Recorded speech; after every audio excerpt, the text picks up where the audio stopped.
రాష్ట్రంలో కనీసం సొంత నివాసం లేని నేతలిద్దరూ సీఎం జగన్ కి సవాల్ చేయడమే లక్ష్యంగా పెట్టుకున్నారని చంద్రబాబు పవన్ కళ్యాణ్ను మంత్రి అంబటి రాంబాబు విమర్శించారు. వృత్తులకు 3000 అందజేయడం సీఎం జగన్ యొక్క పారదర్శకత నిదర్శనమని ఆయన నొక్కి చెప్పారు.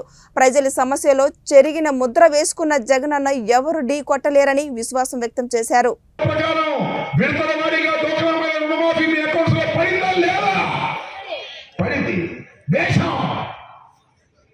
ఇచ్చిన మాట నిలబెట్టుకోవడం లేదే, ఎక్కడ తొత్తులపాటు పడలేదే, ఆర్థికంగా ఎన్ని ఇబ్బందులు వచ్చినా ఎక్కడ వెనకడుగు వేయలేదే, ప్రతి మాటను నిలబెట్టుకుంటూ వెళ్తున్నటువంటి ఈ రాష్ట్ర ముఖ్యమంత్రిని జగన్మోహన్ రెడ్డిని ఓడిస్తారట. ఎన్నికల్లో ఓట్లు చేరకుండా జాగ్రత్త పడతారట. చంద్రబాబు పవన్ కళ్యాణ్ వస్తారట, ఏదో చేస్తారట.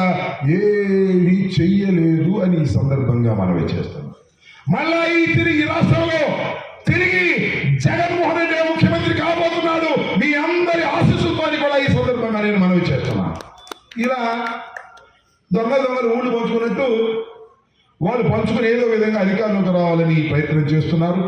దాన్ని మీరు అందరూ గమనించి ఉండవలసిందిగా ఈ సందర్భంగా నేను మనవి చేస్తున్నా.